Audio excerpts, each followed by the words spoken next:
What if the king of pop, at the absolute height of his global fame, was secretly living inside Donald Trump's glittering golden tower? It sounds like a fever dream, but Ivana Trump herself claimed it was true. This isn't just a story of two famous men. It's the story of two empires, built on fantasy, isolation, and a shocking, unspoken bond. In the 1980s, two names defined American excess: Michael Jackson and Donald Trump. One was the king of pop, the other the prince of property. From gold-plated bathrooms to private amusement parks, they were men who built fantasy worlds to escape the very reality they dominated. They weren't just rich, they were isolated, and perhaps only they could understand the crushing weight of their own fame. Their public dance began in 1988, Madison Square Garden. Trump, attending Michael's Marathon Bad Tour, met him backstage.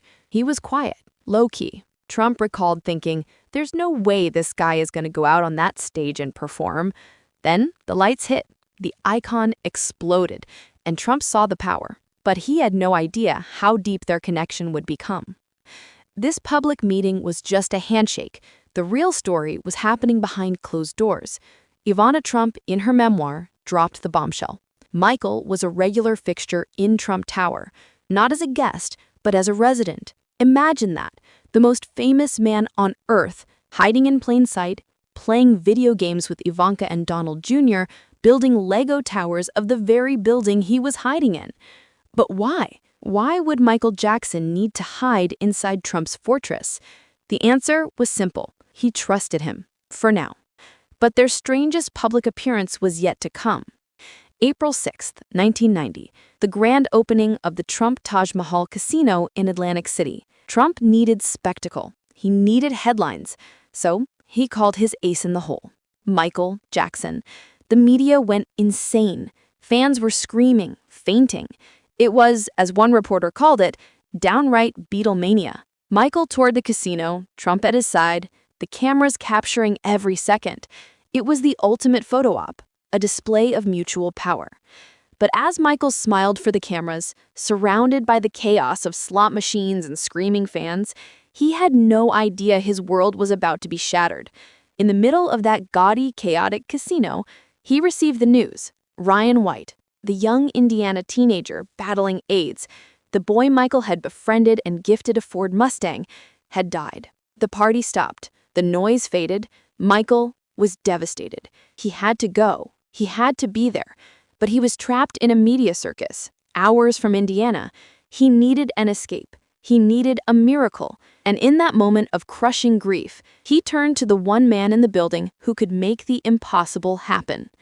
The cameras were rolling as Michael approached Donald Trump, his eyes filled with a desperate plea, a plea that would test their friendship far beyond photo ops and Lego towers.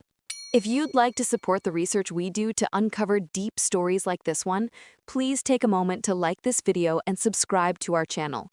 Your support means we can continue to bring these untold truths to light. Donald Trump, the master of spectacle, looked at the devastated king of pop. This was no longer a PR move. This was a crisis. In a move that shocked everyone, Trump did not call security or release a statement. He acted. He immediately ordered his private plane, the glittering Trump shuttle, to be prepared. He didn't just give Michael the plane. He went with him. Imagine the scene, the flashy casino mogul and the world's most famous entertainer, flying from the neon chaos of Atlantic City to the quiet, grieving suburbs of Indiana. They arrived at Ryan White's family home. Cameras captured it all. Michael, grieving, climbing into the Ford Mustang he had gifted Ryan, and Donald Trump, standing by, uncharacteristically silent and supportive. A pastor at the scene later described Trump's actions as compassionate and understanding. It was a moment of genuine human connection, far from the golden towers. But you haven't seen anything yet. This act of kindness was nothing compared to the role Trump would play next. The friendship was now cemented. Michael trusted Donald. So when Michael began dating the daughter of another king, Lisa Marie Presley, there was only one place to go. Not Neverland, not Graceland, but Trump's opulent Mar-a-Lago estate in Florida. Donald Trump wasn't just a host. he appointed himself the official matchmaker. He later boasted about it in his book. "I was there," Trump wrote, "and I saw the magic of Mar-a-Lago brought to them." He claimed his palace was the secret ingredient. He described their simmering chemistry and insisted that, for a time, those two were really getting along. This was Trump the brand builder, trying to attach his name to the ultimate royal wedding. And it worked. On May 26, 1994, Michael and Lisa Marie wed. The world was stunned. Many saw it as a desperate PR move by Michael to deflect from the mounting child molestation accusations that had begun to swirl in 1993. Was this marriage real, or was it a sham orchestrated by Trump at Mar-a-Lago to save Michael's image?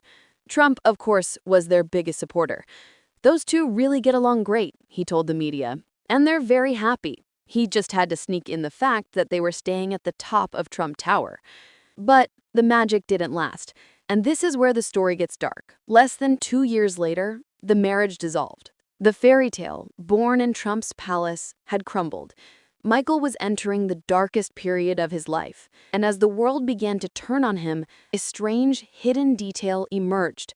In 1995, Michael released the song Money. It was an angry track, calling out soul-seething haters and frauds. For years, fans have debated a specific moment, just over 3 minutes in. In the background, Michael mutters a list of names, and many swear, clear as day, they hear one: Trump. Was the king of pop, betrayed and angry, secretly calling out the very man who had been his host, his matchmaker, and his supposed friend?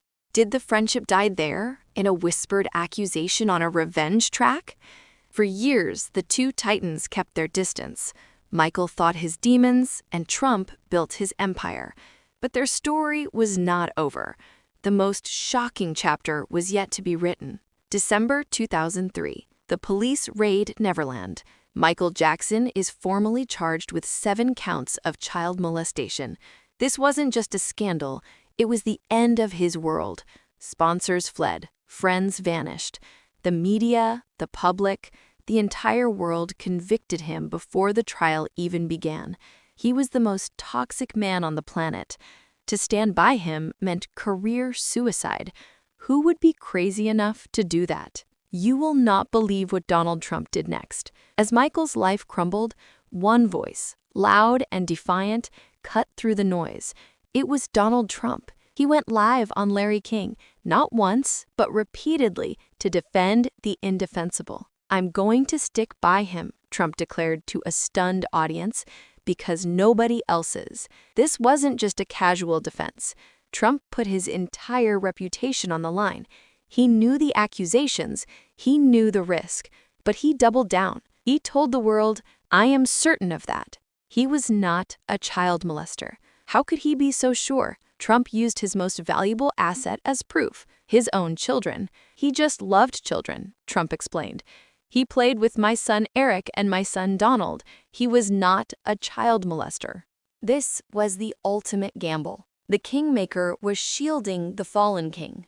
While the world saw a monster, Trump insisted he saw a smart guy, a great businessman, and a total gentleman who was being unfairly attacked. For 2 long years, as the trial dragged Michael through hell, Trump never wavered. And in 2005, when Michael Jackson was acquitted on all counts, Trump's loyalty was vindicated.